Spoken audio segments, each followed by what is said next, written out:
Hey boys and girls, this is Wild Man Willis here, and I'm doing a review of AEW All In from Wembley Stadium.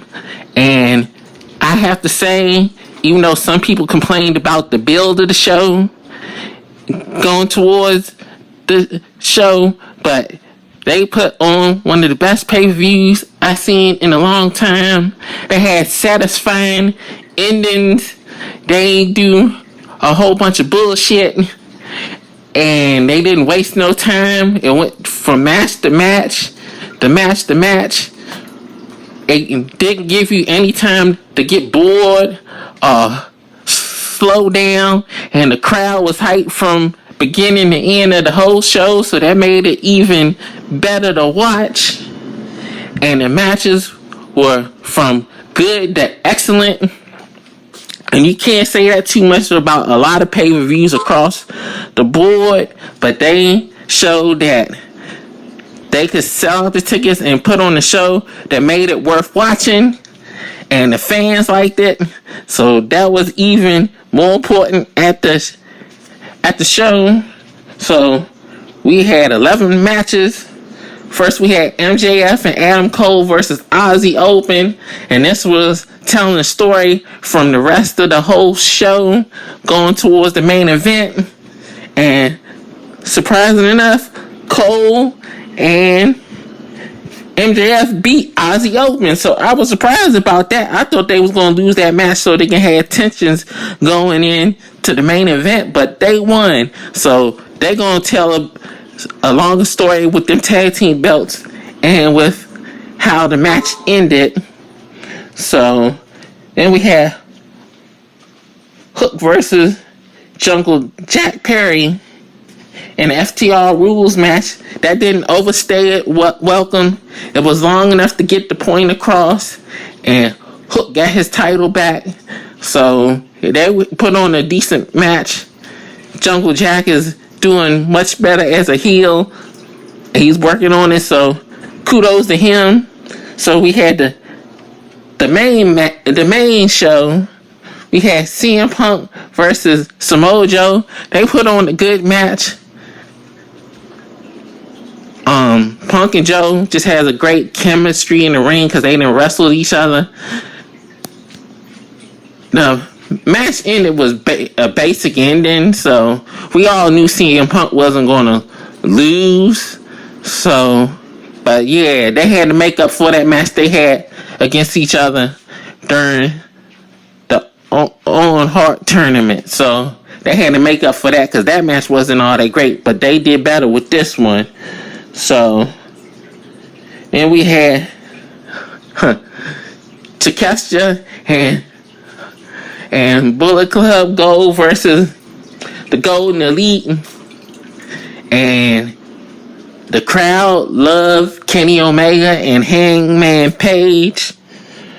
So yeah, they put on a good 6-man tag match, and I was surprised that Omega and them lost.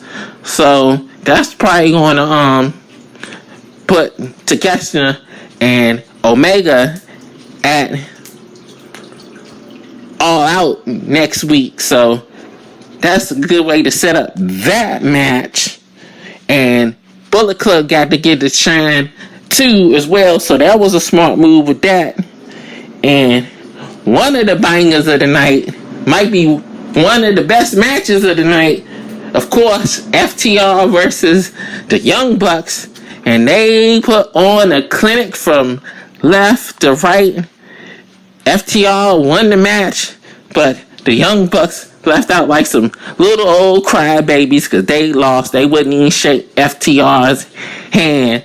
So I figured as much. So this joint was off the chain. The Stadium Stampede match, the Combat Club with Santana and Ortiz versus Eddie Kingston, Best Friends, and Penna. So, man, the MVP of that match was Orange Cassidy. I don't know how he's surviving the way he is, but anybody that doubt Orange Cassidy as a wrestler, y'all need to watch this match. It was bloody. They was showing off from beginning to end. Moxley had some damn skewers stuck in his head. That joint was wild. They was fighting all over the arena and stuff, but they brought it back in. So, that joint was some crazy stuff. And Cassidy got the win with the orange punch with the glass on that joint. So that was wild. And going in, we knew this was going to happen, that Saraya was going to win this match. This match didn't overstay its welcome.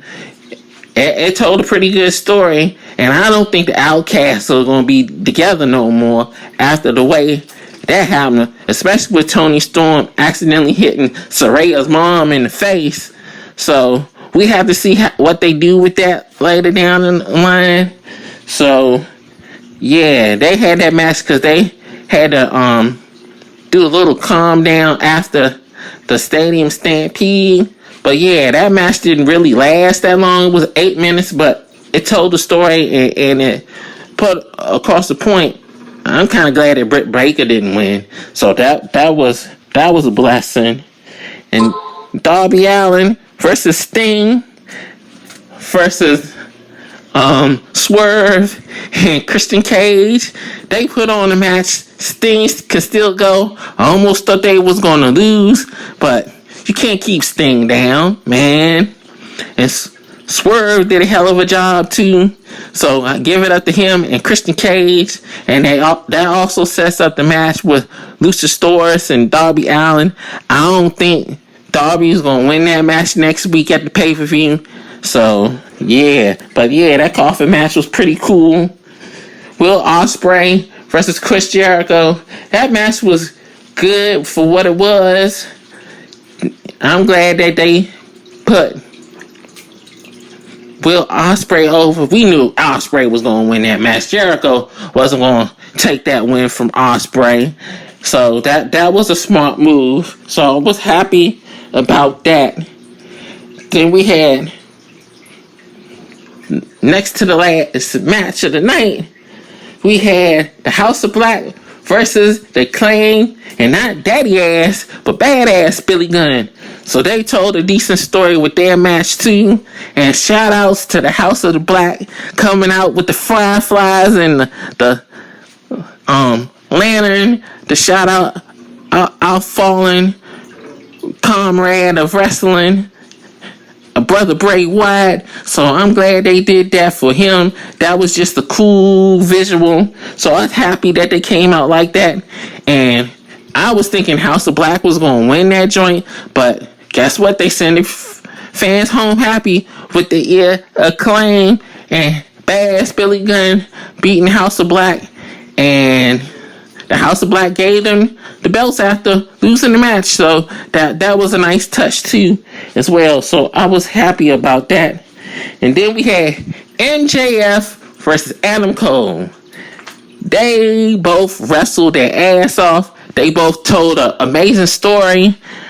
I almost thought they was going to do the bullshit move when they did the double clothesline and they both got pinned. So I was thinking that they was going to end the match like that. Because if they did that, they would have pissed all them British people off in the arena. They would have pissed the people off at home. But we thought MJF was like going to be like, nah, I'm not going to give you no more minutes. But nah, they wrestled some more and they told a compelling story with Roderick Strong coming down there trying to push Adam Cole to cheat. But MJF still was using his MJF tactics. And what was the cool part? The referee got knocked out again. And they both was throwing the chair at each other. And then MJF said, forget it. I'm going to put the chair around my neck so it'll make it look like, okay, you knocked me out, Adam Cole. So yeah, they was going back and forth from beginning to end. But MJF got the upper hand and won the match. But it made it almost look like that Cole was going to turn on MJF at the end, but they still hug it out, and they still the ROH Tag Team Champions. So we have to see what goes on later on down the road. So they're keeping this storyline going on, and I'm glad how they did the story. They told a very compelling story in the ring and out of the ring.